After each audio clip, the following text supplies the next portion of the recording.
Of antibiotics. What do we do here? Do we have to test more? Because this is obviously an interesting and strange phenomena that could be dangerous. Sure, and I don't think we really all have to worry.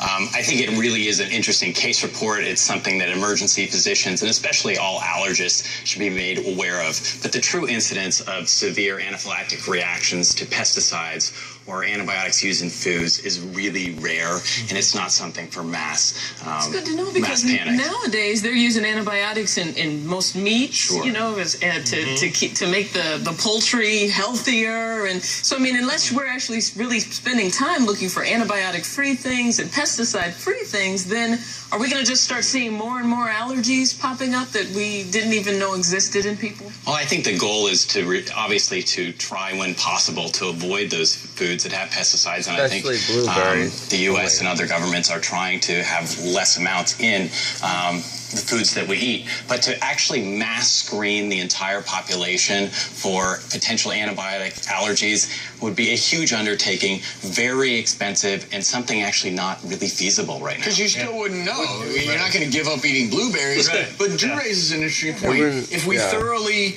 wash our blueberries and get all the quote-unquote pesticide residue off, should you theoretically reduce the risk if you were allergic to one of these antibiotics like streptomycin? Absolutely. Okay. And I think that would hold true for all fruit, produce. I'm glad in Oregon they usually don't is wash these products, have change the cutlery, don't use the same pesticides. cutting boards, the same. What it means is they're feeding the antibiotics to Because the animals. I think it's because the bugs You're right, die off in the winter and we don't have as many Rainberries, yeah. bugs I as don't other know if places. they're brainberries when they're Loaded Give with enough for sugar. all of us. That's not homemade. Man, this wasn't so good, though. I made this last night. No, you didn't. Oh, Yeah, that's Pie Maker. Travis Pie Maker Stork. That's what they call me.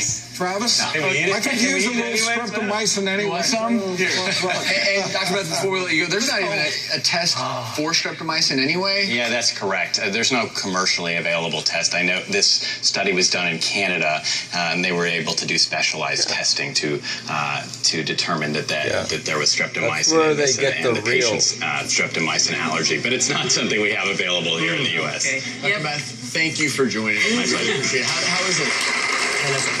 Drew, question. Yes, sir. Do you think you're a good driver? I do. Really?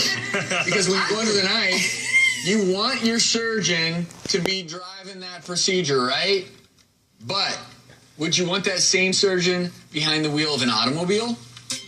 We trust them with our health, but should we trust them on the road? A new survey found surgeons are more likely to get into car accidents than any other profession. In fact, they are number one.